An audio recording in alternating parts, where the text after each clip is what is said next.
महाभारत में गीता का ज्ञान ठाकुर जी ने कहा, लेकिन सुना केवल अर्जुन नहीं। अर्जुन का नाम अर्जुन क्यों? अर्जनात अर्जुन, जो अर्जन करना जानता है, जो इकट्ठा करना जानता है, जो संभालना जानता है, उसको अर्जुन कहते हैं। उसने ही सुना। और जब भीष्म पितामह ये युधिष्ठिर को बाद में शोक हुआ, जैसा अर्जुन को पहले शोक हुआ ऐसा ही युधिष्ठिर को बाद में शोक हुआ। ठाकुर जी ने फिर गीता नहीं सुनाई। ठाकुर जी बोले हम पे यही काम है, बस पहले एक को सुनाई, अब दूसरे भैया को शोक हुआ, अब इसको सुनाओ, फिर तीसरा आएगा उठ के मैंने नहीं सुनी, मुझे सुनाओ।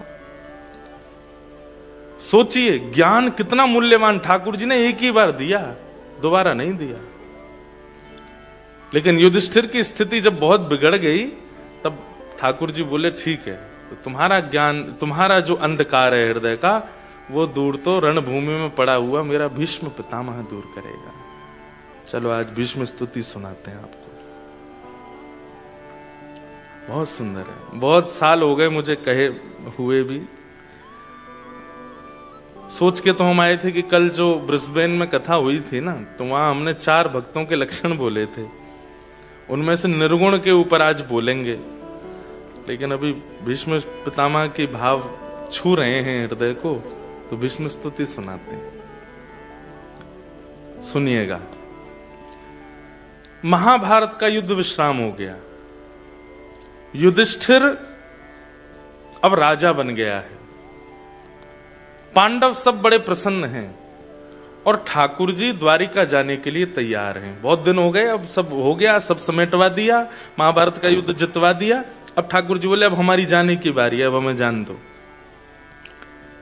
लेकिन जैसे ही ठाकुर जी रथ में बैठे तो पहले कुंती रोई, फिर कुंती ने स्तुति गाई, उत्तरा के गर्भ के बालक की रक्षा की, वो विषय बड़ा है। लेकिन अब तीसरी बार ठाकुर जी का रथ रुका है। पहले 2 बार रुक चुका है द्वारिका जाने से पहले, अब तीसरी बार रथ क्यों रुका? बोले युधिष्ठिर रो रहा है। तो भगवान ने युधिष्ठिर से पूछा, युधिष्ठिर जी आप क्यों रो रहे हैं? आपके दुख का कारण क्या है? तब युधिष्ठिर जी महाराज कहते हैं कि बाल द्विज स्वेहन मित्र पितृ भ्रात्र गुरुद्वह नमेश्यान मोक्षो यापि वर्षायुतायुतै। बहुत ध्यान से सुनना। मेरा एक प्रकार से श्रीमद् भागवत में सबसे प्रिय प्रसंग है ये। सबसे पहले जो मुझे रुचि आती थी कहने में कथा में, वो इसी प्रसंग को आती थी। तो बहुत कह लिया तो फिर कथाओं में धीरे धीरे इस प्रसंग को कहना कम किया। लेकिन आज आप सबके बीच फिर इच्छा हो रही है तो सुना रहे हैं। युधिष्ठिर बोले, नाथ मुझे नरक जाने से कोई नहीं रोक सकता। भगवान बोले क्यों? युधिष्ठिर बोले, मैंने कितने बालकों को अनाथ कर दिया, मैंने कितनी माताओं को विधवा कर दिया, मैंने अपनों को मार दिया। अरे अगर दुर्योधन राजी था युद्ध करने के लिए तो मुझे पीछे हट जाना चाहिए था, मुझे स्टेप बैक कर लेना चाहिए था कि भाई ठीक है युद्ध हम नहीं करेंगे, हम वन में रहना मंजूर है, हम दर दर भटकते रहेंगे, लेकिन हस्तिनापुर के लिए युद्ध नहीं करेंगे। मुझे पीछे हट जाना चाहिए था। मैं भी आगे क्यों आया? मैंने युद्ध क्यों किया? कितनों को मार दिया हम लोगों ने। अब मुझे नरक जाने से कोई नहीं रोकेगा। बंधुओं देखो, मां अगर पास में है फिर भी बालक रो रहा है तो कारण क्या है? कि निश्चित है कि बालक को कोई पीड़ा है, या तो पेट में दर्द है, भूख लगी है, या कहीं उसको दिक्कत है इसीलिए रो रहा है। लेकिन मां पास है, पीड़ा भी कोई नहीं है, दर्द भी कोई नहीं है, पेट भी भरा हुआ है, फिर भी बालक रो रहा है। इसके पीछे कारण क्या हो सकता है? कई बार माताएं बहुत ज्यादा श्रृंगार कर लेती हैं तो बालक पहचानते नहीं उनको। कई बार ऐसा होता है। हमारे घर में एक बार शादी थी तो एक हमारी बहन दूर की, उनका बेटा, वो मुझे देखे, तुम थोड़ी देर इसको संभालो, और मैं तो संभालता रहा उसको थोड़ी देर बाद वो जब निकली तो मैं ही नहीं पहचान पाया। बाल उन्होंने विचित्र कर लिए, आंखें नाक सब विचित्र सी। लाओ लाओ इसको दो। अब वो जैसे उनकी गोद में गया तो वो ऐसे देखे और फिर मेरी ओर देख करके रोए। मैंने कहा तुमको ही नहीं पहचान पा रहा है। अब ये बात तो हंसने की है, लेकिन यहां पर यही हुआ है। युधिष्ठिर भूखा नहीं है। क्यों? हस्तिनापुर का राजा बन गया। अरे राजा कोई भूखा होता है? भूखा मतलब अतृप्ति। युधिष्ठिर को कोई अतृप्ति नहीं है, तृप्त है वो। युधिष्ठिर के पास कोई कमी नहीं है इस वक्त, फिर भी उसके रोने का कारण क्या? और मां सामने खड़ी, मां यानी कि भगवान, पोषक सामने खड़ा है, फिर भी युधिष्ठिर रो रहा है। इसका मतलब क्या है? वो ठाकुर जी के रूप को पहचान नहीं पाया है, उसको ठाकुर जी पे विश्वास नहीं है।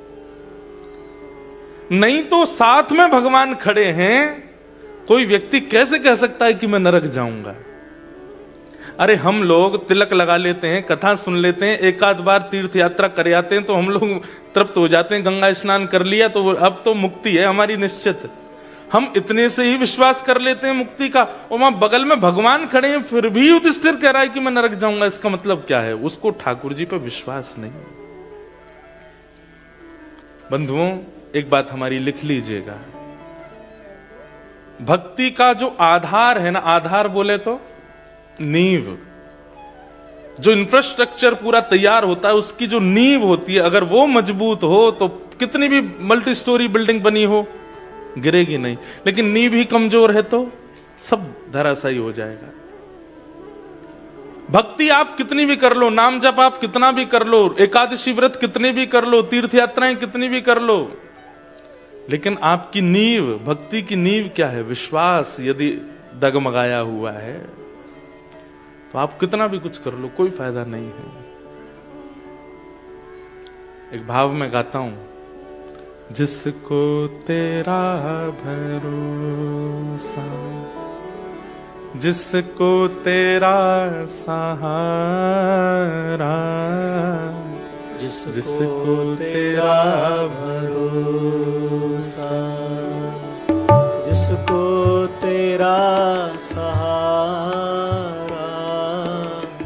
जिसको तेरा भरोसा, जिसको तेरा सहारा, जिसको तेरा भरोसा, जिसको तेरा सहारा, मझधार क्या करेगा, मझधार ही किनारा, मझधार क्या करेगा, मझधार ही किनारा, जिसको तेरा भरोसा, जिसको तेरा सहारा,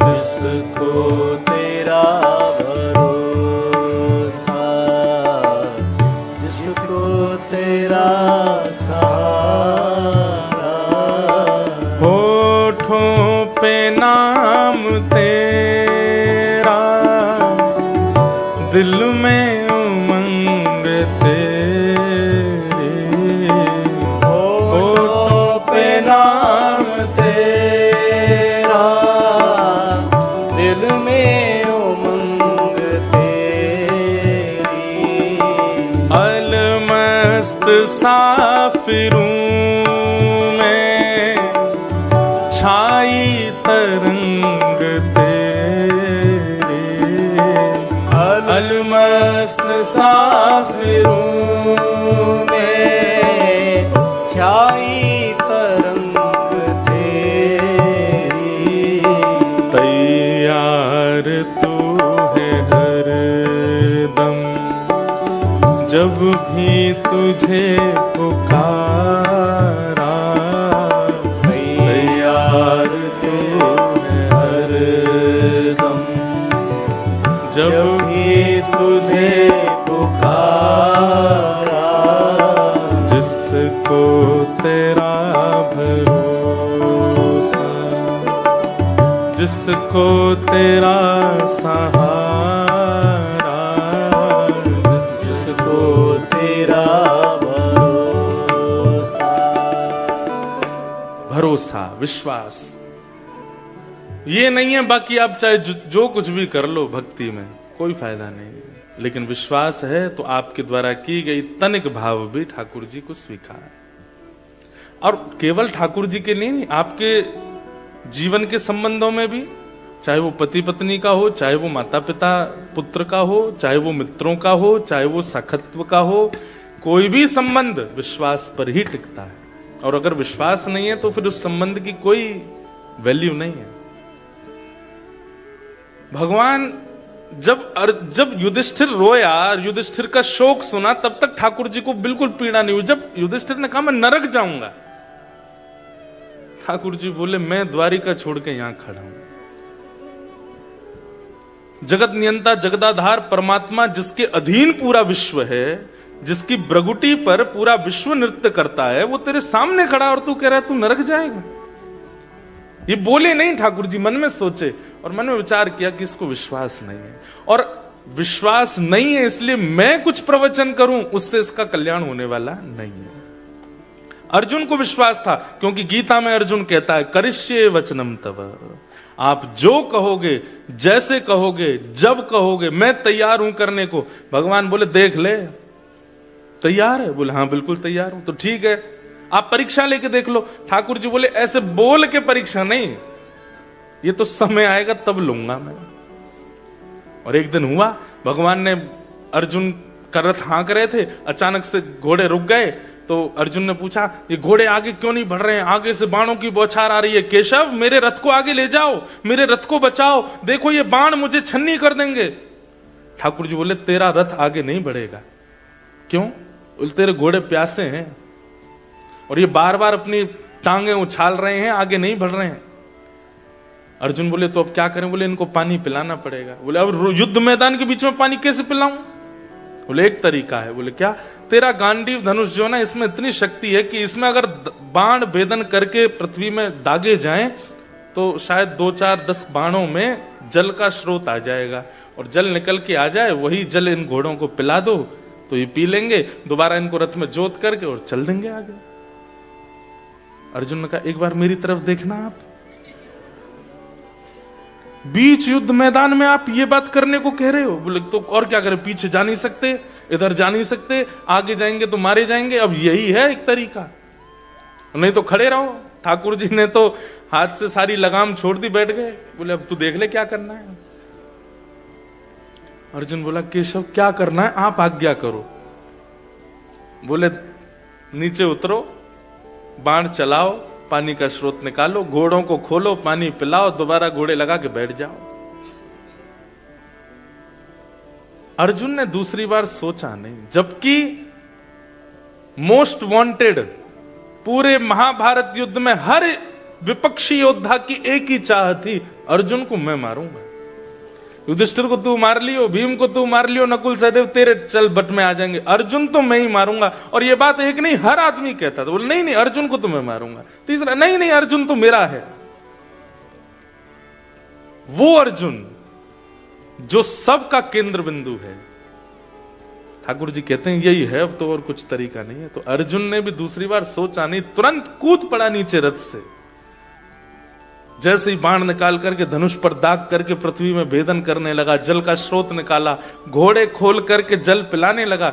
इतने में ही ठाकुर जी समझ गए अब अर्जुन तुझे कोई नहीं रोक सकता युद्ध जीतने से, क्योंकि तेरा विश्वास अटल है मुझ पे, तू मेरी कही बात पर दूसरा विचार नहीं करता। और फिर ठाकुर जी ने उसकी रक्षा की। कैसे? जब अर्जुन घोड़ों को पानी पिला के दोबारा रथ में लगा रहा था तो अर्जुन ने विचार किया ये कौरव सब सो गए हैं क्या? इनको दिखा नहीं कि मैं नीचे उतर आया हूं? इनको पता, एक बाण भी नहीं लगा मुझे अभी तक।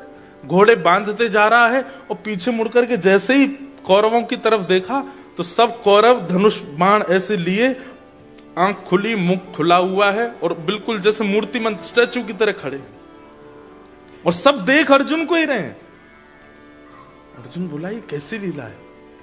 और अब जाकर के जब अर्जुन ने अपने रथ के ऊपर बैठे हुए सारथी श्री कृष्ण को देखा तो ठाकुर जी अभी तक तो द्वारिकाधीश बने बैठे थे, लेकिन अब मदन मोहन श्री वृंदावन चंद बनकर के जैसे ही खड़े हुए, ललित त्रिभंगी स्वरूप धारण किया था ठाकुर जी ने। इतने सुंदर लग रहे थे, इतने सुंदर लग रहे थे कि सारे कौरव अर्जुन को भूल गए, ठाकुर जी को देखने लगे, उनमें ही मोहित हो गए, अपनी ओर आकर्षित कर लिया सबको कि अर्जुन इतनी देर में सब काम कर ले। यह है विश्वास का प्रतिफल। हमारा विश्वास डगमगा जाता है। कभी कभी पता है लाइफ में सिचुएशन आती नहीं है, ठाकुर जी भेजते हैं। लेट्स चेक,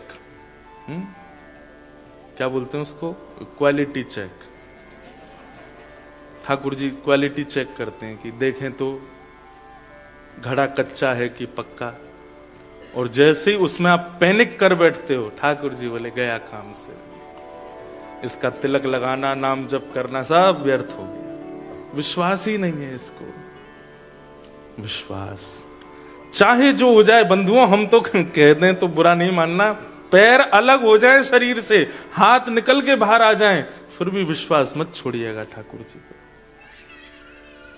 ये बात तो वो है जो मैं बोल सकता हूं, इससे भी कुछ और ज्यादा अनुभव करेंगे उसके बाद कि ठाकुर जी विश्वास का प्रतिफल कैसे देते हैं। गुरु के प्रति, नाम के प्रति, कथा के प्रति और ठाकुर जी के प्रति, ठाकुर जी के जनों के प्रति विश्वास करो, भरोसा। तो युधिष्ठिर को जब भगवान ने देखा कि इसका विश्वास डगमगा रहा है, ठाकुर जी बोले अब मैं इसको ज्ञान नहीं दूंगा। और जहां ठाकुर जी अपने आप को फेल समझ लेते हैं, वैसे तो वो कभी होते नहीं, लेकिन फिर भी हमारे श्री स्वामी हरदास जी महाराज का एक पद है, हे हरि मो सोना बिगाड़न को तो सोना संभारन को, मो सोना बिगाड़न को तो सोना संभारन को। हे हरि, अब देखो आज तक जितनी भी कथाएं हुई ना अभी ऑस्ट्रेलिया में, सब जगह हमारे ग्रंथ और पदों की किताब संग चल रही थी। वहां मुझे पद याद नहीं आ रहे थे, यहां सब ये भूल आए हैं तो अब सब याद आ रहे हैं। और केलीमाल जी वहीं रखी हैं, उसमें ये पद है। आपके पास है ये वाला पद? लाओ लाओ जल्दी दो, बहुत अच्छा पद है। स्वामी श्री हरदास जी कह रहे हैं ठाकुर जी एक कंपटीशन चल रहा है, किसमें? बोले हम में और आप में। हम बिगाड़ने में पीछे नहीं हट रहे और आप संभालने में पीछे नहीं हट रहे हैं। ये कंपटीशन चल रहा है हमारा आपका। बताओ कौन जीता? बताइए लास्ट में कौन जीता? हम आपसे पूछ रहे कौन जीता? कौन जीते? ठाकुर जी? अरे नहीं, हरिदास जी तो पद गा रहे हैं। सुनो सुनो, कॉन्सेप्ट सुनो। हरिदास जी कह रहे हैं कि हे हरि मोसो ना बिगाड़न को तो सोना सवार। मोसो को मतलब हरिदास जी अपने लिए नहीं कह रहे, हम सब बिगाड़ने में पीछे नहीं है और आप संभालने में पीछे नहीं है। तोरी मोरी लगी होड़, हमारी और उनकी होड़ लगी है। बताओ कौन जीता लास्ट में? हम जीते। ठाकुर जी हार गए, हम बिगाड़ने में ठाकुर जी से आगे निकल गए। ठाकुर जी बेचारे सर पर हाथ धरे बैठे, राम राम कितना बिगाड़ते हैं। हमारे भारत में सुनो, ठाकुर जी ने सही में हाथ खड़े कर दिए, सरेंडर कर दिया हमारे आगे। क्यों? पत्नी पति को मार के डिब्बे में डाल देती है। विवाह के बाद घूमने गए, वहां पे मर्डर करवा देती है पैसे दे करके। अभी ऑस्ट्रेलिया में खबर सुनने में आई, मेरा तो विश्वास ही उठ गया है। एक पिता ने अपनी बेटी को मार दिया। क्यों? क्योंकि बेटी टेनिस की अच्छी प्लेयर थी। भैया हम आपसे एक बात निवेदन करना चाह रहे हैं, जितना जीवन बचा है ना, नाम जप करके यहां से भग लो। इस संसार में दोबारा आना नहीं है। ये बहुत, इससे भी ज्यादा वर्स्ट होता चला जाएगा। आप सब तो ऑस्ट्रेलिया में रहते हैं, हम तो वैष्णवों के बीच में रहते हैं, इसलिए हमें ज्यादा पता नहीं। लोग क्या क्या खा लेते हैं, क्या क्या विचार कर लेते हैं, कैसे कैसे संबंधों में रहते हैं, कैसी कैसी विचारधाराएं लोगों के चित्त में प्रकट होती हैं। इसलिए भैया अगर आप लोग इस कथा में बैठे हो तो आप भाग्यशाली हो। आज ही नियम ले लीजिए, खूब नाम जप कीजिए, खूब ठाकुर जी पे भरोसा करके, खूब भजन करके भैया निकल लो यहां से। निकल लो मतलब जीवन पूरा कर लो, जीवन पूरा करके इतना भजन करके जाना कि दोबारा आना नहीं पड़े यहाँ पर। भजन का यही फल है कि आना नहीं पड़ता। फिर ठाकुर जी अपने पास ही रख लें। नित्य ठाकुर जी से प्रार्थना करो, हे प्रभु मत दर्शन दो, मत आओ सामने, मत करो कुछ भी, बस ये कर देना कि प्राण निकले, पुनः नहीं आना पड़े इस धरती पे। स्वामी जी कह रहे हैं, ए हरि मो सोना बिगाड़न को, तो सोना सवारन को, मो सोना बिगाड़न को, तो सोना सवारन को। मोहि तो ही परी हो, मोहि तो है परी हो। ए हरि मो सोना बिगाड़न को, तो सोना सवारन को, मो सोना बिगाड़न को, तो सोना सवारन। अंत में स्वामी जी महाराज कहते हैं, कहे श्री हरिदास हम जीते हारे तुम, कहे श्री हरिदास हम जीते हारे तुम। हम जीत गए नाथ, हमने बिगाड़ने में सारी हदें पार कर दी। आपने बहुत संभाला, बहुत संभालने की कोशिश की हमको, लेकिन फिर भी आप हार गए, हम जीत गए, हम बिगाड़ते ही चले गए। तोड़ ना तोड़, फिर भी तोड़ नहीं है। आपको हरा करके हम आगे निकल गए बिगाड़ने में, और हमें पता चल गया कि आप हार गए हो, तब भी हम रुक नहीं रहे, बिगाड़ते ही जा रहे हैं। ए हरि तो मो सोना बिगाड़न को, तो सोना सवारन को, मो सोना बिगाड़न को, तो सोना सवारन। युधिष्ठिर जी के चित्त में जब अविश्वास का दर्शन ठाकुर जी को हुआ, बहुत पीड़ा हुई ठाकुर जी को। बताओ, मैं यहाँ पे द्वारिका छोड़ के आप बिल्कुल छाया बन के खड़ा हूं महाभारत युद्ध में, और ये कहता है कि नरक जाएगा। ठाकुर जी कहते हैं, जहां हम हारते हैं वहां फिर हमारे भक्त ही ठिकाने लगाते हैं। अब हम नहीं ज्ञान देंगे, अब तो हमको भजने वाला कोई इसको समझाएगा, तभी इसके बाद समझ में आने वाली। इसलिए आप सबके लिए, हम सबके लिए ठाकुर जी प्रवचन नहीं करते। रसिकों को प्रवचन के लिए, कथावाचकों को प्रवचन के लिए, हरिजनों को ठाकुर जी चुनते हैं कि भाई तुम ही समझाओ, मेरी बात समझ में आने वाली नहीं है, क्योंकि मेरे प्रति विश्वास में अभी कहीं कमी है। और एक बात स्पष्ट कहते हैं, अगर विश्वास प्रगाढ़ होता तो आपको समझाने ठाकुर जी ही आ जाएंगे। सूरदास के सामने आते थे, कालिदास के सामने आते थे, कृष्णदास, कुम्मन दास, मीराबाई, सबके सामने ठाकुर जी आते थे, क्योंकि उनका विश्वास प्रगाढ़। और जिनका विश्वास प्रगाढ़ नहीं है, उनके लिए हरिजनों को आना पड़ता है। ठाकुर जी ने युधिष्ठिर से कहा, अब तो तुमको कोई और समझाएगा। बोले, कौन? रणभूमि में मेरी प्रतीक्षा कर रहे हैं बाणों की सैया पर लेटे पितामह भीष्म, उनके पास चलो। भीष्म पितामह का नाम सुनते ही युधिष्ठिर प्रसन्न हो गया। बोले, हाँ वो तो हमारे घर के बड़े हैं। ठाकुर जी बोले, हम बे वही समझावे, वो तो चल बड़ो है। अच्छा, ठाकुर जी छोटे भी हैं ना आयु में, इसलिए भी इन लोगों का भाव कम है ठाकुर जी के प्रति। मतलब प्रेम है, भाव है, लेकिन वो विश्वास नहीं है चित्त में। भगवान बोले, चलो भैया, भीष्म पितामह हमारी प्रतीक्षा कर रहे हैं, रोम रोम में बाण लगा है उनके, लेकिन वो फिर भी प्रतीक्षा कर रहे हैं कि ठाकुर जी आएंगे तभी प्राण त्यागूंगा मैं। बहुत अच्छा प्रसंग है, आप सबसे हमारी प्रार्थना, ये कर्ण पिशाचनी रख दीजिए नीचे, ये कर्ण पिशाचनी है। कई लोग मैंने इधर उधर देखा तो चला रहे थे, इसलिए बोल गया, इसको धर दीजिए नीचे, क्योंकि जब ठाकुर जी नहीं आए तो हमको भेजा, अब जब हमारी ही नहीं सुनोगे तो कौन आएगा? किसको भेजेंगे ठाकुर जी? हैं ये जीवन नैया पार करने वाला नहीं, इसलिए सुनिए। भगवान बोले, चलिए भीष्म पितामह के पास। और भगवान युधिष्ठिर आदि पांडवों को लेकर के निकल पड़े हैं रणभूमि की ओर, जहां बाणों की सैया पर लेटे हैं पितामह भीष्म। भीष्म पितामह को एक बार बंधुओं बताएं आपको, अगर हिंदू हैं, अगर सनातनी हैं, तो जीवन में एक बार आद्योपांत महाभारत पढ़िए। सीरियल मत देखिए, सीरियल में सबने देखा है, मुझे पता है, वो एक बार पढ़िए उसको। गीता प्रेस गोरखपुर की सीधी हिंदी टीका है, एक एक श्लोक का वर्णन है।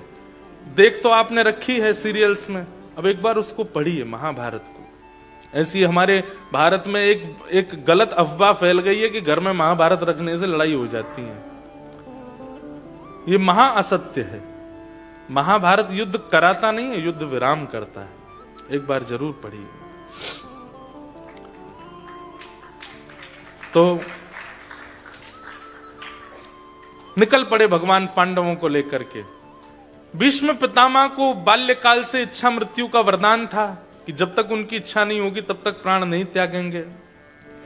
लेकिन इच्छा मृत्यु के वरदान में उन्होंने क्या, मैंने एक बार ना कुछ अपने मित्रगण थे, मेरे सखा जंत, में सब उनके बीच में बैठा, तो मैंने कहा एक बात बताओ, मेरा एक क्वेश्चन है आप सबसे। बोले क्या? मैंने कहा अगर आप सब लोगों को इच्छा मृत्यु का वरदान मिल जाए तो आप क्या करोगे? इच्छा मृत्यु मतलब जैसे चाहो वैसे मृत्यु को प्राप्त करो, तो आप क्या करोगे? तो किसी ने कहा मैं तो स्विट्जरलैंड में पहाड़ों की वादियां देखते देखते प्राण त्यागूंगा। एक हमारे यहाँ चटोरा है सखा, वो बोला कि मैं पहले तो साउथ इंडियन खा लूंगा, उसके बाद गुजराती खा लूंगा, फिर बंगाली खा लूंगा, फिर पंजाबी खा लूंगा, और मैं तो इच्छा मृत्यु करूंगा कि मैं इतना खाऊं कि मेरा पेट ही नहीं भरे, और मैं सारे रसों को चख करके अंत में मुझे सबसे प्रिय पान लगता है, तो पान जैसे ही जाए मुख में पूरा मुंह मेरा रच जाए तब प्राण निकलेंगे। मैंने वाह भाई, किसी ने अच्छे अच्छे वस्त्रों के, किसी ने धन के, किसी ने सारे भोग ऐश्वर्य के, सबके रखे इच्छा मृत्यु। तब मुझे याद आई भीष्म पितामह की। इनके पिता शंतनु महाराज ने जब भीष्म पितामह से कहा कि मैं तुम्हें इच्छा मृत्यु का वरदान देता हूं, तुम्हारी जब जैसे इच्छा होगी तभी प्राण निकलेंगे, उसी समय भीष्म पितामह ने नेत्र बंद करके ध्यान कर लिया था। शंख चक्र गदा पद्मधारी श्रीमन नारायण मेरे सामने मंद मंद मुस्काते हुए खड़े होंगे, मैं उनके सर्वांगीण अंग का दर्शन कर रहा हूंगा, वे मेरे तन का स्पर्श कर रहे होंगे, मैं उनके मुखमंडल का दर्शन कर रहा हूंगा, उसी समय मेरे प्राण निकले। मैं ऐसी इच्छा रखता हूं और मुझे कुछ नहीं चाहिए। मेरे पत्नी हो, बच्चे हो, परिवार हो, ये खाने की वस्तु आज कुछ नहीं। पीतांबरी कसी हो, मुखड़े पे एक हंसी हो, छवि मन में ये बसी हो, जब प्राण तन से निकले, इतना तो कहना स्वामी, जब प्राण तन से निकले। इच्छा मृत्यु भीष्म पितामह की है, और आज उस इच्छा मृत्यु को ठाकुर जी पूरा, नहीं तो पूरे शरीर में बाण लगे हैं, भीष्म पितामह मरे नहीं अभी तक। क्यों? क्योंकि अभी इच्छा पूरी हुई नहीं है ठाकुर जी को देखने की। और इतने में ही श्याम सुंदर बाकी अदा से चलते हुए रणभूमि की ओर आ रहे हैं। और जैसे ही भीष्म पितामह को, अभी तक तो भीष्म पितामह ये सोच रहे हैं कि ठाकुर जी भूल तो नहीं गए कि मुझसे मिलने आना है, लेकिन तभी चंदन की सुगंधी आने लगी, सुंदर शीतल हवा अंग को स्पर्श करने लगी, नेत्रों से अश्रु बहने लगे भीष्म पितामह के, कहने लगे आ गए श्याम सुंदर। ये सुगंधी तो उनके तन की है, ये वायु तो उन्हीं का स्पर्श करके आती है। और तभी अब हिल नहीं पा रहे हैं भीष्म पितामह, बाण लगे हैं। धीमे से अपनी तिरछी नजर करके देखा तो पीली पीतांबरी पहने श्री श्याम सुंदर, नील वर्ण है ठाकुर जी का, चलते हुए आ रहे हैं। भैया जीवन का अंत हो तो भीष्म पितामह जैसा। आप कहोगे महाराज जी कितना खतरनाक था, रोम रोम में बाण लगे। भैया ये बाण क्या है? इस संसार के सारे भोग वस्तु, काम क्रोध लोभ ईर्षा मोह द्वेष अभिनिवेश अहंता ममता इच्छा, ये सारे बाण हैं। आपको पता नहीं है, सब लगे हुए हैं हमारे। एक मोह रूपी बाण लगता है तो बाण जहां लगता है वहां से रक्त निकलता है। ऐसे ही हमको जब बाण लगता है तो हमारे भीतर से सारे सद्गुण निकलते हैं उसी बाण के स्थान से। क्रोध रूपी बाण लगा, लोभ रूपी बाण लगा, मोह रूपी बाण लगा, एक एक करके उन छिद्रों से सारे हमारे सद्गुण निकल जाते हैं। बाल्यकाल में छोटे छोटे बच्चों को देखो, ये इतने प्रिय क्यों हैं, इतने पवित्र क्यों हैं? क्योंकि अभी काम, क्रोध, लोभ, मोह रूपी बाणों ने इनका स्पर्श नहीं किया, हमारा कर चुके हैं। इसलिए हम पवित्र नहीं है, ये महापवित्र है। इस वजह से सो के उठते भी है ना तो भी प्यारे ही लगते हैं। हम सो के उठते हैं तो फिर हमको पवित्र होने जाना पड़ता है। नहाओ धो, दुर्गंध मिटाओ, सुंदर बनो, परफ्यूम लगाओ, बाल काटो, मुंह पे प्लस्तर लगाओ तब जाकर के प्यारे लगते। बच्चों को देखो, देखो बॉकर में बैठा कितना प्यारा लग रहा है। क्यों? महापवित्र है। अभी किसी भी प्रकार का दोष जीवन में है नहीं, हम सब दोषी हैं। हाँ, लेकिन कई बड़ी उम्र के भी जब गुरु आश्रित हो जाते हैं, ऊर्ध्वपुंड लगाने लगते हैं, गुरु के नियमों में रहने लगते हैं, गुरु आश्रय के जब पालन करते हैं और उस भाव से रहने लगते हैं तो फिर उनकी पवित्रता छलकने लगती है। उनके मुखमंडल से, उनके बोलने से, उनके बैठने से, चलने से वो पवित्रता का अनुभव होने लगता है। तो बाण सबको लगे हैं, पर भीष्म पितामह जैसा अंत हमारा नहीं होता कि ठाकुर जी सामने हो। ठाकुर जी आकर के भीष्म पितामह के सामने खड़े हो गए। भीष्म पितामह बोले, मैं और क्या मांगू नाथ, आप सामने खड़े हैं, तुम सामने हो मेरे, किस बात की कमी है। तुम सामने हो मेरे, किस बात की कमी है। किसी और वस्तु की अब दरकार भी नहीं है। किसी और वस्तु की अब दरकार भी नहीं है। तेरे साथ से गुलाम, तेरे साथ से गुलाम हो गुलफाम हो रहा है। तेरे साथ से गुलाम गुलफाम हो रहा है। करते हो तुम कन्हैया, करते हो तुम कन्हैया, हे करते हो तुम कन्हैया, करते हो तुम कन्हैया। मेरा नाम हो रहा है, मेरा आपकी कृपा से सब काम हो रहा है। मेरा आपकी कृपा से सब काम हो रहा है। इतना ही गाना था बस, तुम सामने हो मेरे। भीष्म पितामह के सामने ठाकुर जी खड़े। उससे पहले पांडवों ने सोचा हमारा दुख दूर कर दो, पहले फिर अपना काम कर लेना भैया। तो पांडवों को पंच धर्मों का ज्ञान दिया और पहले पांडवों को डांटा भीष्म पितामह ने। आप लोग आश्चर्य करेंगे, कुछ बताया नहीं, अभी तक कोई बात नहीं हुई है। पांडवों को जैसे ही देखा भीष्म पितामह ने और युधिष्ठिर की आंखों में आंसू देख करके भीष्म पितामह सीधे उसको डांटने लगे और डांटते हुए बोले, ये आंसू अविश्वास का प्रतीक है युधिष्ठिर। ये तुम्हारे संग जो चतुर्भुज रूपधारी खड़ा है, इसको तुम क्या समझते हो? ये तुम्हारा भाई है ये अर्जुन। तुमने इसको अपना सारथी बना लिया, तेरा सारथी है ये। ए भीम, तुम इसको शांति दूत बना करके भेजते हो हस्तिनापुर, तुम्हारा शांति दूत है ये। जाते जाते बता के जा रहा हूं, कान खोल करके सुन लो, कौन है ये? ए सवई भगवान साक्षात दद्यो नारायण पुमान। पूरे ब्रह्मांड का नायक साक्षात नारायण भगवान है ये। इनको तुम अपना भाई समझते हो, इनको तुम अपना सारथी समझते हो, इनको तुम अपना शांति दूत बना के भेजते हो। और इनके रहते हुए तुम्हारे अंदर अविश्वास है, ये तुम्हारा दुर्भाग्य है। ठाकुर जी, आपको तो कौरवों का पक्ष लेना चाहिए था। हमारी तरफ आते तो हम आपके प्रति विश्वास प्रकट करके दिखाते। भगवान बोले, मुझे आने में कोई दिक्कत नहीं थी, पर जहां नारी का सम्मान नहीं होता ना, वहां भीष्म पितामह जैसे लाख खड़े हों, मैं उस स्थान को नहीं चुनता। द्रौपदी का चीरहरण किया था दुर्योधन ने, और तुम उसके यहां खड़े थे।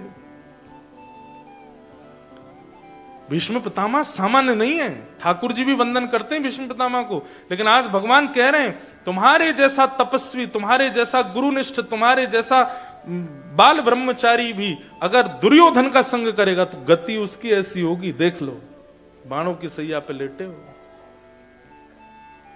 पांडव भले ही इतने योग्य ना हो, मेरे प्रति भले ही थोड़ा भी अविश्वास कर रहे हैं, लेकिन दुराचरण नहीं करते हैं, इसलिए इनका संग कर रहा हूं। भीष्म पितामह ने पांडवों को ज्ञान दिया, अंत में बोले, अब मैं अपना कार्य करूं। ठाकुर जी से बोले, आ जाओ सामने, मेरे नेत्रों के आए। हरि जी मोरे नैनन आगे रहियो, हरि जी मोरे नैनन आगे। सामने ठाकुर जी खड़े और भीष्म पितामह कहते हैं, मेरी इच्छा मृत्यु है, अब जब तक मैं मर ना जाऊं मेरे सामने ही रहिएगा। एक एक रों को आपके को देखूंगा, नेत्र देखूंगा, नासिका देखूंगा, होठ देखूंगा, आपके सर्वांगीण अंग का दर्शन करते हुए, और अपनी कुछ मन की भावना है वो आपको सुनाना चाहता हूं। और भीष्म पितामह ने यहां पर स्तुति गाई, इसको भीष्म स्तुति कहते हैं। अगर कोई व्यक्ति नित्य भीष्म स्तुति गाता है तो ये बात कंफर्म है, भागवत जी सामने रख करके हम बोल रहे हैं कि अंतिम श्वास जब कभी भी निकलेगी, उससे चाहे 1 मिनट पहले ही सही श्री हरि का दर्शन होगा। हरि के दर्शन के बाद ही प्राण निकलेंगे। अगर कोई व्यक्ति नित्य भीष्म स्तुति का पाठ करता है तो श्रीमद् भागवत में सबसे पहले हमने जो अध्ययन किया, जो याद किया स्तोत्र, वो यही है, भीष्म स्तुति। भीष्म पितामह गा रहे हैं, पूरी तो नहीं गाऊंगा, पर 2-3 श्लोक गा के फिर उनकी व्याख्या करेंगे और फिर कथा को विश्राम देंगे। बहुत अच्छा है, इसमें ब्रज का भाव भी आएगा। श्री भीष्म वाच इतमति रूप कल्पिता वितृष्णा भगवत सात्वत पुंगवे विभुम्ने स्वसुखमुपगते क्वचिद्विहर्तुं प्रकृतिमुपेयुषि यद्भव प्रवाह त्रिभुवन कमनं तमालवर्णं रविकर गौरवराम्बरं दधाने वपुरलककुला वृताननाब्जं विजय सखेरतिरस्तु मेन वद्या युधितुर्गर्जो विधुम्न विश्व कचलुलितश्रमवाशलङ्कृताशे मम निशितशरै निकायुरक्ष्णा त्वचिविलसत्कवचेस्तु कृष्ण आत्मा सपदि सखे वचो निशम्य मध्ये निज परयोर्वलयोरथं निवेश्य स्थितवति परशै निकायुरक्षणा हतवति पार्थ सखेरत ममास्तु।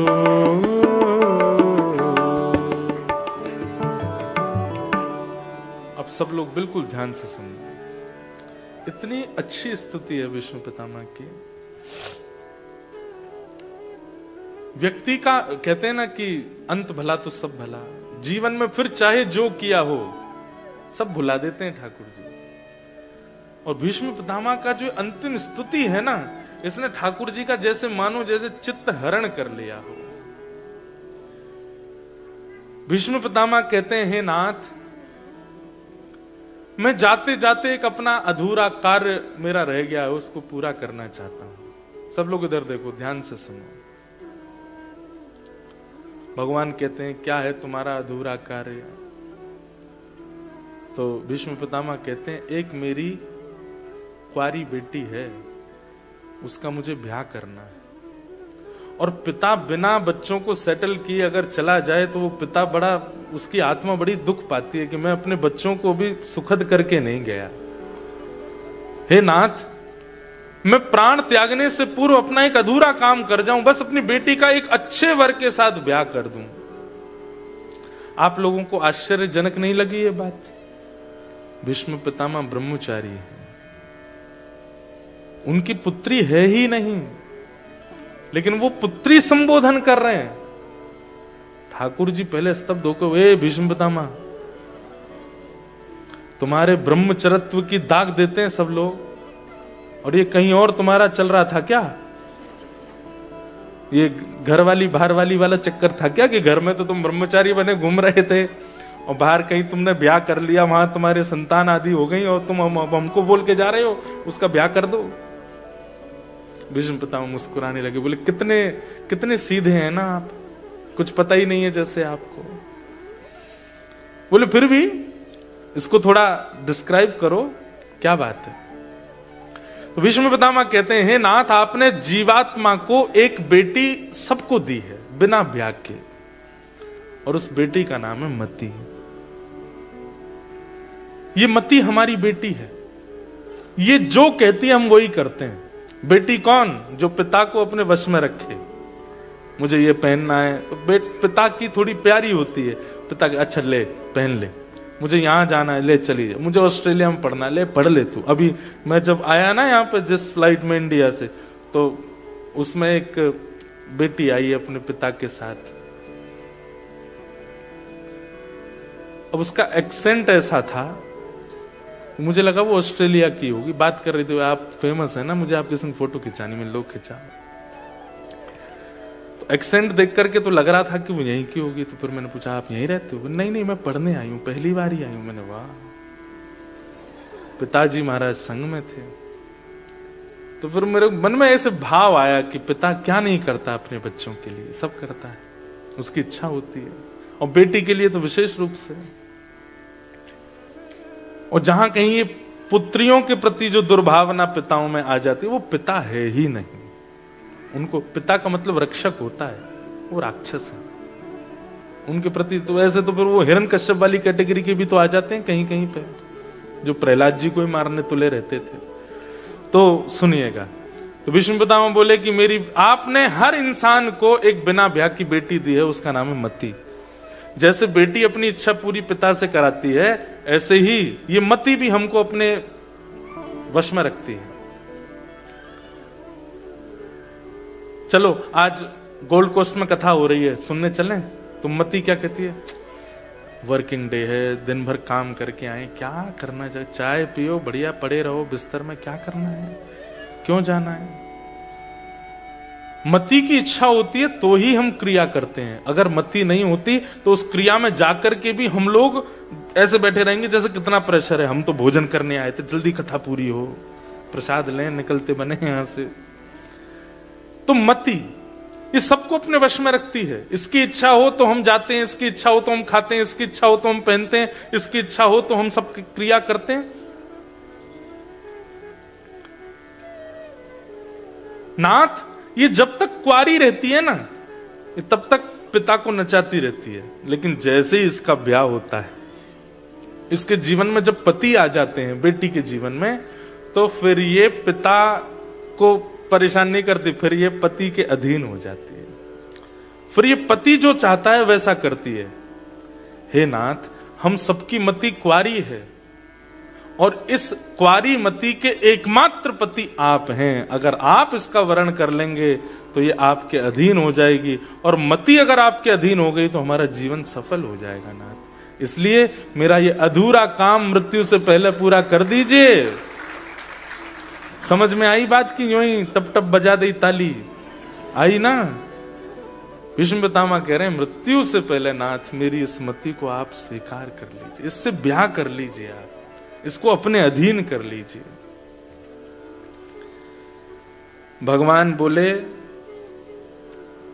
हमसे ही क्यों ब्याह कराना है, बहुत अच्छे अच्छे वर हैं दुनिया में, किसी और से ब्याह करा दो। तो भीष्म पितामह कहते हैं आपसे बढ़िया कौन मिलेगा? त्रिभुवन कमनम तमाल वर्णम रविकर गौरवराम्बरम दधाने। अरे ऐसो चटक मटक सो ठाकुर, तीनों लोकन हूँ मैं ना। ऐसो चटक मटक सो ठाकुर, तीनों लोकन हूँ मैं ना। हमारा आज गाने का मन कम कर रहा है, एक दो लाइन गा के हमारा यूं होता कथा तो कहते हैं, अब ऐसे लेट हो गए बहुत। लोकन हूं मैं नाए, तीनों लोकन हूं मैं नाए, हाँ लोकन हूँ मैं नाए, तीनों लोकन हूँ मैं नाए। ऐसो चटक मटक सो ठाकुर, तीनों लोकन हूँ मैं नाए। ओ ऐसो चटक मटक सो ठाकुर, तीनों लोकन हूँ मैं नाए। विष्णु पितामह कह रहे हैं आपसे प्यारा कौन है ठाकुर जी इस संसार में, जिसको मैं अपनी पत्नी बेटी दूं? मेरी बेटी तो आपसे ही ब्याह करेगी। ठाकुर जी बोले केवल सुंदरता नहीं देखनी चाहिए, होने वाले दामाद में केवल सुंदरता है और कर दिया ब्याह, पता चली बुद्धि गुड़गोबर है पूरी, समझदारी भी होनी चाहिए, बहुत सारे गुण देखने चाहिए दामाद में, तब जाके बेटी का ब्याह करना चाहिए। सौंदर्य देख करके ब्याह नहीं, शौर्य भी होना चाहिए। अरे कल को जीवन में अप डाउन आएगा तो बेटी की रक्षा करने वाला होना, ऐसा थोड़ी हो कि ब्याह करा दिया और जीवन में विपरीतता आ गई तो बेटी के पीछे छुपा है, तुम बचाओ मुझे तो मैं क्या करूं अब, ऐसा थोड़ी होना चाहिए। शौर्यवान होना चाहिए। भीष्म पितामह बोले एक आईना रख लीजिए अपने आगे, क्योंकि जो जो आप गुण बोलते जाओगे मैं सब आप में दिखा दूंगा। ठाकुर जी बोले शौर्य कहां है हम में? अरे राजाओं के डर के मारे बीच समुद्र में नगरी बना करके रहते हैं हम तो द्वारिका में। लोग बाग ये कहते थे जब ठाकुर जी थे पृथ्वी पे कि राजाओं के डर के मारे समुद्र के बीच में नगरी बना के रहता है कृष्ण, इसको डर लगता है राजाओं से। भीष्म पितामह बोले आप जैसा शौर्य किसका होगा? बोले क्यों? युधितुर गर्जो विधुम्न विश्व क्वच लुलित श्रम वार्य लंकृताश्य मम निशित शरीर विविद्यमान त्वचि विलसत कवचेस्तु कृष्ण आत्मा। आप जैसा शौर्य किसका हो सकता है नाथ? क्यों? बोले अर्जुन को एक बाण स्पर्श नहीं कर पाया महाभारत युद्ध में, क्यों? क्योंकि आप उसके रक्षक थे, आप उसके सामने सारथी बनकर के बैठे थे, जबकि अर्जुन सबका केंद्र बिंदु था, लेकिन उस अर्जुन को एक बाण स्पर्श नहीं कर पाया। इसमें अर्जुन का शौर्य नहीं है, आपका शौर्य है। मैं देखता था जैसे ही बाण चलाया जाता था इतनी द्रुत गति से आपकी नजरें घूमती थी, कहां से बाण अर्जुन के पास आ रहा है। आप तुरंत रथ को इतने इस तरीके से घुमाते थे कि वो बाण इधर उधर से निकल जाता था, एक बाण भी अर्जुन को छू नहीं पाता था। अर्जुन को भले ही लगता हो कि वो गांडीव धनुषधारी है, लेकिन मैं आज कहता हूं अर्जुन तेरी रक्षा इसलिए हुई क्योंकि द्वारिकाधीश तेरे सारथी हैं। तेरी इतनी हिम्मत है कि तू बाणों से बच जाए, वो भी मेरे बाणों से। भीष्म पितामह एक ऐसा बाण छोड़ते थे कि जिसका अभिमंत्र, जिसका नाम बोल के छोड़ा, वो चाहे गुफा में चला जाए, बाण वहां जाके मार देगा। कौन को फोन है भैया? ये तुम्हारो है? कौन को है? कोई रीना जी को फोन आ रहा, लो बात कर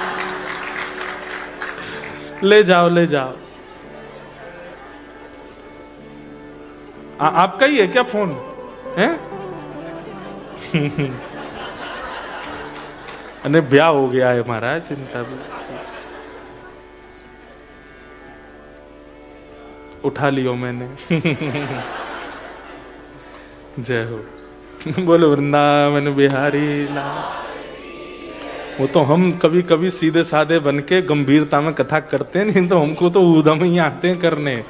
हमको तो लाल जी के संग रहते तो ऊधमों की मन करते रहते, पर ऑस्ट्रेलिया विदेश है इसलिए हम यहाँ ज्यादा कुछ करते नहीं है। क्या बता रहा था मैं? शौर्य। हे नाथ, आप जैसा शौर्य किसका होगा? ठाकुर जी बोले केवल सुंदरता और शौर्य से काम नहीं चलेगा, दामाद को प्रेमी होना चाहिए। और जैसे ही प्रेमी शब्द कहा ना, भीष्म पितामह की आंखों में आंसू आ गए। बोले आप बोल रहे हो प्रेमी? नाथ, प्रेम की जो नदी है ना, आपसे ही प्रारंभ होती है और आप में ही रह जाती है, वो कहीं किसी और का स्पर्श भी नहीं कर पाती। हम दुनिया के लोग तो नाटक करते हैं प्रेम का, हमको प्रेम आता है। प्रेम तो केवल आपका है। और भगवान का प्रेम कैसा है? भीष्म पितामह कहते हैं, स्वनिगममपहाय मत् प्रतिज्ञा मृतमधिकर्तुम बप्लुतो रथस्थः धृतरथ चरणो भयाशलद्गुः हरिरिवहन्तुमिभं गतोत्तरीय। आपका प्रेम कैसा है नाथ? महाभारत का युद्ध जब निश्चित हुआ था, तब दुर्योधन और अर्जुन दोनों द्वारिका गए थे। एक कौरवों का मुखिया और एक पांडवों का मुखिया। और दोनों ने जाकर के श्री कृष्ण से कहा कि भगवान, अब महाभारत युद्ध होने वाला है, आप बताइए आप किस पक्ष में? अर्जुन ने नहीं बोला, दुर्योधन बोला, किस पक्ष में रहोगे? ठाकुर जी बोले, भैया हम कोई पक्ष नहीं बांट सकते, तुम दोनों हमारे भैया हो, एक पक्ष कैसे बताते? नहीं, एक पक्ष तो आपको बताना पड़ेगा। किस तरफ रहोगे? कौरवों की तरफ कि पांडवों की तरफ? ठाकुर जी बोले, हम तुम पे ही निर्णय छोड़ देते हैं। एक तरफ अकेला मैं, वो भी निशस्त्र रहूंगा, शस्त्र नहीं धारण करूंगा, और दूसरी तरफ मेरी सेना सशस्त्र रहेगी।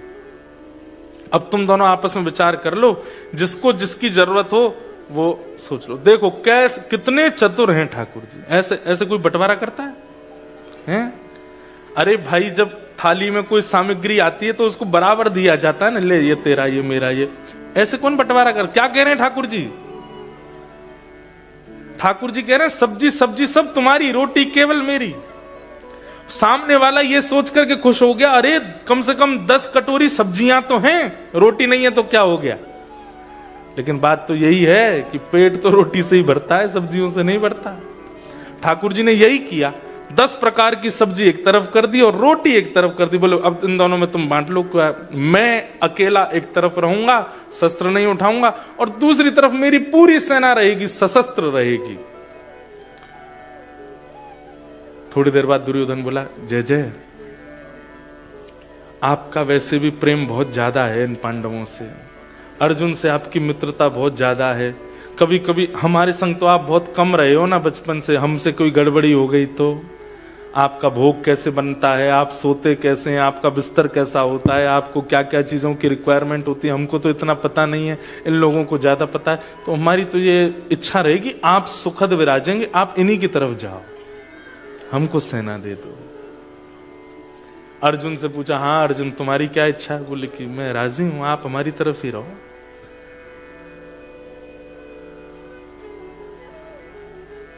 क्वालिटी छोड़ दी, क्वांटिटी पकड़ ली। ठाकुर जी को कहा आप जाओ, और भगवान चले गए अर्जुन की तरफ और सेना आ गई पांडवों की तरफ, कौरवों की तरफ। लेकिन जब सेना लेकर के वापस आया दुर्योधन, तो यहां सब बड़े लोग बैठे थे देखने के लिए कि श्री कृष्ण हमारी तरफ आएंगे कि नहीं।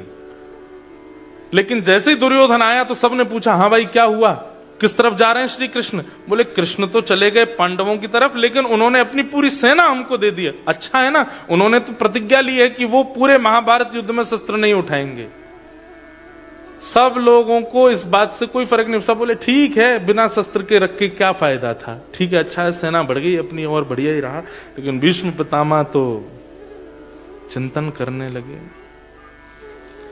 बोले श्री कृष्ण स्वयं शस्त्र हैं, उनको शस्त्र उठाने की आवश्यकता नहीं है, वो स्वयं शस्त्र हैं। और वो सामान्य शस्त्र नहीं है, वो एक ऐसा शस्त्र है पांडवों के पास कि अगर वो नजर उठा करके देख लें तो जो दृष्टि में आएगा वो उसका नाश है उस दिन। अरे दुर्योधन, ये सामान्य सेना का लोभ, और तू सेना लेकर के आ गया कृष्ण को छोड़कर। तुझे कहा था बार बार मैंने कि कुछ भी हो जाए द्वारिकाधीश को छोड़ करके मत आइयो। अरे काका जी आप समझते नहीं है, वो निहत्ते खड़े रहेंगे दिन रात, उनकी आरती थोड़ी करनी है। सुख संपत्ति घर आवे, कष्ट मिटे तन का, ओम जय जगदीश हरे, ये तो दुनिया करती है, हमको तो युद्ध करना है ना, सेना की आवश्यकता है। बोले तू नहीं समझेगा, अब तुझे युद्ध बताएगा कि कृष्ण क्या है, वो बिना शस्त्र के क्या कर सकते हैं, देखना तू युद्ध में। लेकिन वे यदि कृष्ण है तो मैं भी भीष्म पितामह, मैं प्रतिज्ञा लेता हूं, वासुदेव कर चक्र न धरहि तो तुमको मुख न दिखाऊं, लाजत है मेरी गंगा जननी मैं शंतनु सुत न कहाऊं। यदि महाभारत युद्ध के बीच में प्रण लेने वाले श्री कृष्ण ने कि वो शस्त्र नहीं उठाएंगे, अगर मैंने उनके हाथ में शस्त्र न उठवा दिया तो मेरा नाम भी भीष्म पितामह ने। अब देखता हूं कौन जीतता है। भीष्म पितामह ने प्रतिज्ञा ले ली। महाभारत युद्ध प्रारंभ हुआ। एक दिन दुर्योधन थोड़ा परेशान हो गया तो चिढ़ करके थोड़ा बोला भीष्म पितामह से कि आप रहते हमारी तरफ है लेकिन भला चाहते पांडवों का है। दुर्योधन की ये बात बहुत बुरी लगी भीष्म पितामह। ऐसा क्यों बोलता है? बोले हम मरते जा रहे हैं, आप कुछ कर ही नहीं रहे हो। भीष्म पितामह बोले ठीक है, पूरी सेना मर जाए लेकिन राजा ना मरे तो भी युद्ध राजा के पक्ष में ही होता है। बोले हाँ, अपनी पत्नी को मेरे पास भेज देना, उसको अखंड सौभाग्यवती का आशीर्वाद दे दूंगा, तू अमर हो जाएगा, फिर तेरे को कोई मार ही नहीं पाएगा, तो फिर युद्ध कौन जीतेगा? एक दिन हार करके पांडवों को ही घुटने टेकने पड़ेंगे, यही हो सकता है। दुर्योधन बोला बस यही मैं चाह रहा था कि आप ऐसा कुछ कर दो, अब हो जाएगा काम। बात तो हुई दुर्योधन और भीष्म पितामह के बीच, लेकिन कान सुन रहे थे श्री कृष्ण के।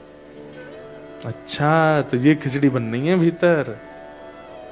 ठाकुर जी भी बोले कि भाई दुर्योधन की पत्नी है भानुमति, और आज रात में अगर भानुमति को द्रौपदी मैंने नहीं बना दिया तो मेरा नाम भी कृष्ण नहीं है। आशीर्वाद तो मिलेगा भीष्म पितामह का, लेकिन भानुमति को नहीं मिलेगा, द्रौपदी को मिलेगा। भैया महाभारत युद्ध में बहुत इन्वेस्ट किया ठाकुर जी ने। अर्धरात्रि में ठाकुर जी उठे, ऊंची धोती पहनी, सिर पर स्वाफा बांधा और बिल्कुल ग्वारिया का भेष, काजल बड़ा बड़ा लंबा लंबा लगा करके ठाकुर जी हाथ में लालटेन लेकर के पहुंच गए द्रौपदी के पास। देख रहे हैं चोर कोई देख तो नहीं रहा हमको, सिर पर यहाँ पे कारी कमरी डाल रखी है। द्रौपदी के पास जाकर के सोती हुई द्रौपदी सुता को उठाया, चल मेरे साथ जल्दी। द्रौपदी बोली कहाँ जाना है? बोले भीष्म पितामह का आशीर्वाद लेना है। बोले दिन में ले लेंगे, रात में क्यों जाना है? बोले दिन तक अगर सोती रही तो तेरा भाग्य सो जाएगा, महाभारत युद्ध समाप्त हो जाएगा, चल जल्दी। द्रौपदी को उठा के लेकर के, बहन है ना भगवान की, इतना अच्छा वर्णन है। ठाकुर जी द्रौपदी को लेके चले, द्रौपदी धीरे चल रही थी, उसकी जूतियां फंस रही हैं पैरों में। ठाकुर जी बोले रुक यहीं पे, क्या बात है, क्यों नहीं चल पा रही? बोले मेरे पैरों में जूतियां हैं। ठाकुर जी बोले उतार दे इनको। ऐसे कैसे उतारते हैं? ये पिताजी के पक्ष से आई हैं, इनको कैसे छोड़ दूंगी? ठाकुर जी ला मुझे दे। तो द्रौपदी की जूतियों को ठाकुर जी अपने पटका में बांध करके, एक इधर एक इधर, दोनों तरफ जूती बांध के ठाकुर जी हाथ पकड़ के जल्दी चल मेरे साथ। कैसे भक्त वत्सल हैं श्री कृष्ण, कितना प्रेम करते हैं ठाकुर जी। जिससे प्रेम करने पे आ जाते हैं उसके लिए कुछ भी करने को तैयार हैं। जूतियां अपने दोनों पटके के छोड़ में बांध के, और ठाकुर जी द्रौपदी को जल्दी जल्दी ले समझा रहे हैं रास्ते में, सुन भीष्म पितामह को प्रणाम करियो, और सुन घूंघट करके जाइयो, उघारे मुख से मत जाइयो, और एक शब्द मत बोलियो। अब तेरा मौन शुरू हो गया, अब बोलियो मत। यहाँ पे भीतर जाना, घूंघट करके भीष्म पितामह को प्रणाम करना। जैसे ही भीष्म पितामह सिर पे हाथ धर दें तुरंत प्रणाम करके बाहर आ जाना। कुछ बोलें कुछ पूछें तो करके आ जाना, बोलना नहीं है। और ये सब क्यों है, क्या है, कैसे, ये सब बाद में बताऊंगा, अभी बताने का समय नहीं मेरे पास, जल्दी चल। ले गए ठाकुर जी। जैसे ही पहुंचे भीष्म पितामह के शिविर के बाहर, भगवान बोले अब अंदर मैं नहीं जाऊंगा, तू जा। भीतर गई द्रौपदी। भानुमति अभी आई नहीं है। भानुमति कौन? दुर्योधन की पत्नी। उससे पहले द्रौपदी पहुंच गई, और द्रौपदी जैसे ही जाकर के वहां बैठी, भीष्म पितामह ने भजन कर रहे थे, देख लिया कि आ गई है भानुमति। जल्दी जल्दी अपनी माला पूरी करके नेत्रों से लगाई। आ गई तुम, बैठो। हाथ में जल लिया, खड़े होकर के गए और हे नारायण, अपने संपूर्ण जीवन में मैंने जितना भजन किया है उस सब का प्रताप मैं इस कन्या को देता हूं। अखंड सौभाग्यवती भव। दोनों भुजा द्रौपदी के सिर पर रख करके बोले, तुम्हारा सौभाग्य यानी कि तुम्हारे पति अजर अमर हो जाए, उसको कोई नहीं मार पाएगा। जैसे ही द्रौपदी ने ये आशीर्वाद सुना, अखंड सौभाग्यवती भव, ये तो नहीं बताया था कृष्ण ने कि ये आशीर्वाद मिलेगा। द्रौपदी बोली, ये आशीर्वाद दे रहा अखंड सौभाग्य का, और मेरे सौभाग्यों के पीछे धनुष बाण लेके भागते हैं ये महाभारत युद्ध में, यही पीछे पड़े रहते हैं उनके। एक बार इनको बता तो दूं कि फिर कल से मुझे दिख मत जाना पांडवों के पीछे भागते हुए। तुरंत द्रौपदी ने अपना घूंघट उठा लिया। तो फिर याद रहे, एक नहीं, दो नहीं, तीन नहीं, चार नहीं, पांचों की जिम्मेवारी आपकी है। अगर खरोंच भी आई महाभारत में तो मैं आपसे पूछूंगी। भीष्म पितामह बोले, द्रौपदी तू आए? मैंने तो भानुमति को बुलाया था, तू कहां से आ गई? क्यों, मैं नहीं आ सकती? नहीं, आ तो सकती है, पर मैंने भानुमति को बुलाया था। ये भानुमति द्रौपदी कैसे हो गई? ये तो पूरा महाभारत पलट गया, ये तो सब कुछ पांडवों के पक्ष में चला गया। अरे बिटिया, तुम्हारी विजय हो गई है, आज जीत गए तुम लोग, अब पांडवों की वध हो ही नहीं सकता। द्रौपदी बोली, ये तो मेरा भाग्य है, सौभाग्य, प्रणाम करती हूं, चलती हूं मैं। भीष्म पितामह बोले, सुन, तू अकेली आई रात को, और एक बात बता, तेरे को क्यों लगा कि मुझे आशीर्वाद लेना चाहिए? द्रौपदी बोली, वो सब बात नहीं, बस मैं जा रही हूं, मुझे नींद आ रही है, मैं जा रही हूं। रुक जा, यहीं पर रुक, अकेली तो नहीं आई है तू, कौन आया है तेरे साथ? भीष्म पितामह समझ गए ये बुद्धि कोई और लगा ही नहीं सकता है, एक ही है इनके पास। इसीलिए तो भीष्म पितामह कहते हैं कृष्ण स्वयं शस्त्र है भैया। कौन आया तेरे साथ में? बोले, हमारा ग्वारिया आया है, गायों का दूध निकालता है, वो आया है। जरा मिलवा तो मुझे, मैं भी देखूं कैसा ग्वारिया थे। चल करके भीष्म पितामह गए। हाँ रे भैया, कहाँ है ग्वारिया? ठाकुर जी ने जैसे ही भीष्म पितामह को देखा, ठाकुर जी चौकड़ी मार के भागे वहां से। बोले, ये बोल गई होगी भीतर जाके जरूर। भीष्म पितामह बोले, रुक जा रुक जा रुक जा, वहीं रुक जा। ठाकुर जी रुक गए। भीष्म पितामह बोले, इधर आओ। हाँ भाई, कौन से ग्वारिया हो तुम? बोले, मैं गोपाल ग्वारिया। गोपाल ग्वारिया, इधर आओ।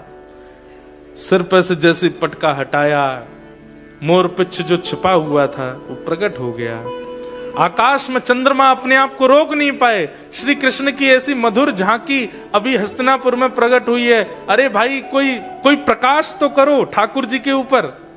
जैसे मेन कैरेक्टर स्टेज पर आता है तो सामने से फोकस लाइट पड़ती है, जैसे हेलोजन पड़ती है, ऐसे ही ठाकुर जी थोड़े ओझल से दिख रहे हैं, अंधेरा हो रहा है, तो चंद्रमा स्वयं को रोक नहीं पाए। द्वितीया तृतीया का चंद्रमा था, लेकिन चंद्रमा ने विचार किया, ऐसे सुंदर ठाकुर जी ऊंची धोती पहने हैं, उधरी सी बगलबंदी पहने हैं, काला पटका सिर पर कंधे पर डाले हैं, काजल लगाया है, कोई आभूषण नहीं पहना है, ऐसे सुंदर ठाकुर जी का दर्शन तो किया जाए।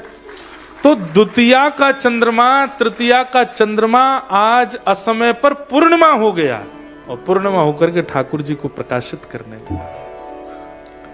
भीष्म पितामह के पहले तो नेत्र सजल हो गए रूप माधुरी देख करके। भक्त है ना कृष्ण के। लेकिन थोड़ी देर बाद बोले, छलिया कपटी माखन चोर, मरकट बंधु बंदरों के यार, कैसा दिमाग चलता है तुम्हारा? सबकी सोच से परे जाते हो, कैसे कर लेते हो ये सब? ठाकुर जी बोले हम जय जय हैं। कौन है?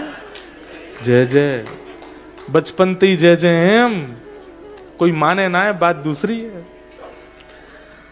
भगवान बोले रुक जा, जय जय अभी बताऊंगा। भीष्म पितामह ने तुरंत द्रौपदी से कहा, द्रौपदी मैंने आशीर्वाद दिया है अखंड सौभाग्यवती का, मैं ही जिम्मेवारी देता हूं इसको, ये पांचों की रक्षा करेगा। मैं तो धनुष चलाऊंगा, मैं तो धनुष उठाऊंगा, बाण चलाऊंगा, लेकिन उन पांचों को बाण ना लगे ये जिम्मेवारी इनकी है। इसलिए जो तू बात मुझसे कह रही थी ना, भीतर की खरोंच भी आई तो मैं आपसे सवाल करूंगी। अब मैं तुझे कह रहा हूं, मैंने वरदान दिया है कि तेरे पांचों पति अखंड सौभाग्य उनका हो जाए, पर मैं ही जिम्मेवारी देता हूं कि पांचों के प्राण की रक्षा करने की जिम्मेवारी इसकी है। इसलिए खरोंच आवे तो इससे पूछना, मुझसे नहीं। मैं तो अपना कर्तव्य करूंगा, धनुष बाण चलाऊंगा। और सुन श्री कृष्ण, कल से महाभारत का नेतृत्व मैं करूंगा, देखता हूं तुम कैसे बचाते हो पांचों को। भीष्म पितामह भीतर चले। भगवान बोले मिल गई शांति? क्यों बोली भीतर जाके? राहत मिल गई होगी, आत्मा तेरी तृप्त हो गई होगी। अरे तो उन्होंने क्या गलत कहा? पांचों की अरे वो ये सब नहीं, वो अपनी प्रतिज्ञा करे बैठे हैं कि मेरे हाथ में शस्त्र उठवाना है उनको, और वो उठवा के ही मानेंगे। अब कल से मेरी चिंता और बढ़ गई। मैं तो सोच रहा था अब तान दुपट्टा सोऊंगा, द्रौपदी को आशीर्वाद मिल जाएगा, मुझे कुछ करने की आवश्यकता नहीं, लेकिन तूने तो मेरी और जिम्मेवारी बढ़वा दी। और अगले दिन महाभारत युद्ध जैसे शुरू हुआ। आज भीष्म पितामह अलग ही तेज में आए हैं, ऐसे बाण चलाते हैं कि महाराज एक साथ सेना के कितने योद्धाओं को नष्ट करने लगे। तभी भीष्म पितामह ने केंद्र बिंदु रखा अर्जुन को, और एक ऐसा बाण अभिमंत्रित किया जिस बाण में से 1000 बाण प्रकट होते हैं। चाहे जितनी गति से अपने रथ को भगा ले, एक बाण तो लगे ही जाएगा। उस बाण का मंत्र जैसे अभिमंत्रित करने लगे, ठाकुर जी देखो कितनी द्रुत गति, कान लगा के सुन लिया इतनी दूर से कि कौन सा बाण चला रहे हैं। ठाकुर जी बोले इस बाण से नहीं बच पाएगा अर्जुन, इसके लिए तो फिर मुझे सुदर्शन चक्र धारण करके विराट रूप शंख चक्र गदा पद्म लेने पड़ेंगे, तभी कुछ हो सकता है। नहीं तो इस बाण से मैं कितनी भी द्रुत गति से भगा लूं, 1000 बाण कोसों तक, योजनों तक जाएंगे और अर्जुन को छोड़ेंगे नहीं। भगवान बोले अब क्या करूं, क्या करूं, क्या करूं, कैसे बचाऊं, क्या करूं। तभी देखा एक रथ का टूटा हुआ चक्का पड़ा था। बोले ये चक्का फेंक करके भीष्म पितामह के इस मंत्र को खंडित करूं, तभी ये युद्ध यहाँ, ये बात यहाँ रुक सकती है। नजर तो है भीष्म पितामह पर, और तुरंत ठाकुर जी रथ से कूदे, टूटे हुए चक्के की ओर दौड़े। 2 बार तो हाथ में केवल रेत आई, क्योंकि भीष्म पितामह की ओर देख रहे थे कि बाण चला ना दें। 2 बार तो हाथ में केवल धूल ही पड़ी। तीसरे प्रयास में जैसे ही रथ का चक्का हाथ में आया, ठाकुर जी का मानो विराट रूप वहीं प्रकट हो गया, और रथांग पाने बनकर के ठाकुर जी जैसे ही दौड़े हैं, भीष्म पितामह ने देख लिया कि चक्र उठा लिया है। तुरंत अपने धनुष बाण नीचे धर दिए, ताली बजाने लगे, वाह वाह वाह वाह वाह, जय हो जय हो जय हो, प्रतिज्ञाधारी की जय हो। ये प्रतिज्ञा कर रहे थे, आप कहो मैं शस्त्र बिन भूमि हरऊं सब भार। सब ताली बजाने लगे। बोले आप तो कह रहे थे कि आप शस्त्र नहीं उठाओगे। हाँ भाई कहां गए प्रतिज्ञाधारी, देख लो भैया सब लोग। और सब वहां पे युद्ध समाप्त हो गया, सब हंसी करने लगे, जोर जोर से हंसे, पेट पे हाथ धर धर के हंसे, लोट लोट के हंसे। ठाकुर जी सबको देख रहे, बोले रुक जाओ बेटा बताऊंगा तुमको, हंस लो। लेकिन भीष्म पितामह की ओर देख करके ठाकुर जी ने जो उत्तर दिया, डार चक्र हरि हंस पड़ो, दियो उत्तर ब्रजराज। आज ब्रजराज उत्तर दे रहे हैं कि मैंने चक्र क्यों उठाया। बोले क्यों उठाया? आज तजी प्रतिज्ञा मोरी, मैं तोरी प्रतिज्ञा काज। क्या? अरे सुन तो लो बात पहले पूरी। अद्भुत हैं ऑस्ट्रेलिया वाले।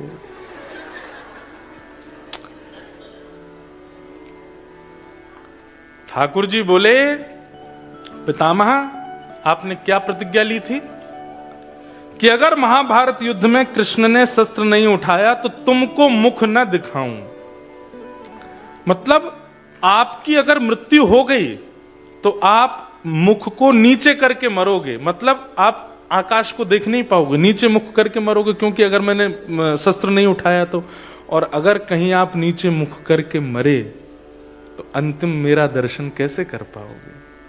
अपने अंतिम श्वास में जो आपकी इच्छा है मेरे को देखते हुए प्राण त्यागने की, जो आपने अपने पिता के वरदान देने पर कि हे भीष्म पितामह तुमको इच्छा मृत्यु का वरदान है, उसी समय तुमने प्रतिज्ञा ली थी कि श्री कृष्ण को देखते हुए प्राण त्यागूंगा। अगर मैं शस्त्र नहीं उठाता और महाभारत युद्ध हो जाता तो आपको मरते समय अपना मुख नीचे करना पड़ता, और नीचे मुख करते तो मेरा दर्शन कैसे होता? मैंने इसलिए प्रतिज्ञा तोड़ी ताकि जब आप मरें तो मेरा दर्शन कर सकें। भीष्म पितामह के तो नेत्र सजल हो गए, दौड़ करके चरण पकड़ लिए, बोले नाथ मैं तो सोच रहा था मैंने आपको हरा दिया, लेकिन वास्तव में आपको हरा करके भी आप ही जीत गए हो, आपकी ही करुणा है, ये आपका प्रेम है नाथ। भीष्म पितामह बोले ये जो मैं आज बाणों की सैया पर सीधा लेटा हूं नाथ, ये भी आपकी कृपा है। यदि आपने उस दिन चक्र नहीं उठाया होता तो मैं आपको देख भी नहीं पाता, ये आपके अनुग्रह है।